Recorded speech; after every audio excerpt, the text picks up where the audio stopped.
Hello guys, welcome to my channel smiley fashions and vlogs. So ఈరోజు అయితే Sunday స్పెషల్గా evening చల్లగా ఉందనేసి బీచ్కి అయితే వెళ్దాం అనుకున్నాము. సో బయట ఊరి మీద ఊరేగడానికి వెళ్తే డెఫినెట్గా ఛార్జ్ అయితే అవుతుంది కదా. ఈ 500తో పెట్రోల్ అయితే ఫస్ట్ ఆఫ్ ఆల్గా వేయించేసాము. అండ్ నెక్స్ట్ దాని తర్వాత మా బాబు అయితే వాళ్ళ మామ ఒళ్ళో కూర్చొని నేను కూడా డ్రైవ్ చేస్తా, నన్ను కూడా డ్రైవ్ చేయనివ్వండి అని అయితే చాలా ఇబ్బంది పెట్టేశాడు అనమాట. వాడు డ్రైవింగ్ చూస్తే నాకు చాలా హ్యాపీగా అనిపించింది. నా కొడుకు ఈ ఏజ్లోనే ఎంత బాగా డ్రైవ్ చేసేస్తున్నాడు అని చూడండి. కానీ అక్కడ డ్రైవింగ్ తప్ప మిగతావన్నీ లాగి పీకేస్తున్నాడు. అండ్ ఫైనల్గా ఆర్కే బీచ్లోకి అయితే ఎంటర్ అయిపోయాము. నాకు వాడి మాము అమ్మమ్మ ఉన్నంత వరకు వాడి రెస్పాన్సిబిలిటీ మొత్తం అయితే వాళ్ళే తీసుకుంటారు. నాకు ఏ టెన్షన్ ఉండదు, ఎందుకంటే ఎక్కువగా నేనే ఇంట్లో చూసుకుంటాను కాబట్టి బయటికి వెళ్ళాక వాళ్ళకి ఆ ఛాన్స్ అయితే దొరుకుతుంది అన్నమాట.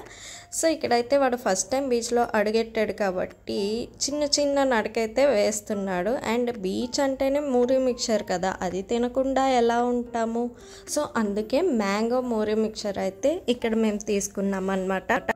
అసలు బీచ్ అంటేనే మూరీ మిక్చర్ కదా, అందుకే దాన్ని తినకుండా అయితే అస్సలు ఉండలేకపోయాను. టేస్ట్ అయితే అద్దిరిపోయింది, నాకైతే చాలా బాగా నచ్చింది. ఫస్ట్ టైం నేను ఈ మ్యాంగో మిక్చర్ అయితే తినడం చాలా బాగుంది, నాకైతే బాగా నచ్చింది. అండ్ ఇక్కడ మా బాబు మా అమ్మ అయితే బుక్ అయిపోయారు అనమాట. వాడిని కూర్చోపెట్టుకొని అలాగే అటు ఇటు చూస్తూ ఉన్నారు. వాడు అసలు ఏ పని చేయనివ్వడు కాబట్టి నేనైతే సేఫ్ అయిపోయాను వాళ్ళకి ఇచ్చేసి. ఇంకా ఆలస్యం ఎందుకని నీటిలో దిగిపోవడానికి పరిగెత్తుకుంటూ అయితే వెళ్ళిపోయాను అనమాట. బీచ్లో హెయిర్ ఎందుకు అంతలా వదులుకున్నాను అనుకుని మీకు డౌట్ రావచ్చు. సో అప్పుడే నేనైతే హెడ్ బాత్ చేశాను. నా హెయిర్ అయితే అంత త్వరగా డ్రై అవ్వదు కాబట్టి కొంచెం బీచ్ ఎయిర్కైనా కొంచెం ఫాస్ట్గా డ్రై అవుతుంది కదా అని అయితే హెయిర్ అయితే లీవ్ చేసుకున్నాను. కానీ లీవ్ చేసుకున్న ఏం లాగం, పీచు లాగా అయితే నా హెయిర్ అయిపోతుంది ఎయిర్ వచ్చిన ప్రతిసారి.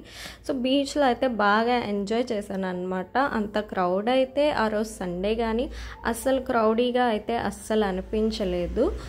After so many years beach వాటర్లోకి అయితే నేను దిగాను అనమాట. సో పెద్ద వేవ్ అయితే వచ్చేసి కాలు మొత్తం అయితే తడిచిపోయింది. నా బ్యాక్ సైడ్ అయితే చూడొచ్చు.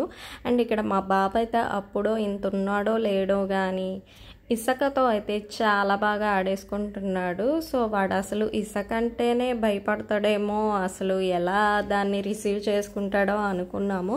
కానీ చాలా బాగా ఆడేసుకుంటున్నాడు. ఆ శాండ్ అంతా కళ్ళల్లోకి ఎక్కడికి వెళ్ళిపోద్దో అని వాళ్ళ మామ భయంతో లేపేసి వాడికి మొత్తం క్లీనప్ చేసేసాడు. కానీ వాడేమో ఇంకా ఆడుతాను అని అయితే అల్లరి అయితే చేసేసాడు. సో ఇంకా వాడినైతే ఎత్తుకొని తీసుకొని వెళ్ళిపోయాము. అండ్ అక్కడ ఒక ఫేమస్ టీ షాప్ అయితే ఉంటుంది. సో మేము ఎప్పుడు బీచ్కి వెళ్ళినా అక్కడే టీ అయితే తాగుతాం అన్నమాట. సో ఇంకా అంత ఎంజాయ్ చేశాక కొంచెం గొంతుకులో టీ పోతే కానీ మైండ్ అయితే వర్క్ అవ్వదు కదా. సో 4:30 అరౌండ్ ఆ టైంలో సో ఇంకా టీ కూడా తాగేసి చక్కగా బ్రెయిన్ అయితే రిలాక్స్డ్గా ఉంచుకున్నాను. అండ్ అక్కడే పక్కనే మన జగనన్న సాంగ్ అయితే పర్ఫామ్ చేశారనమాట. ఈ బాయ్స్ అందరూ చాలా కష్టపడ్డారు. కొందరైతే స్టెప్స్ కూడా మర్చిపోయారు, కానీ అక్కడక్కడ నవ్వు అయితే వచ్చింది.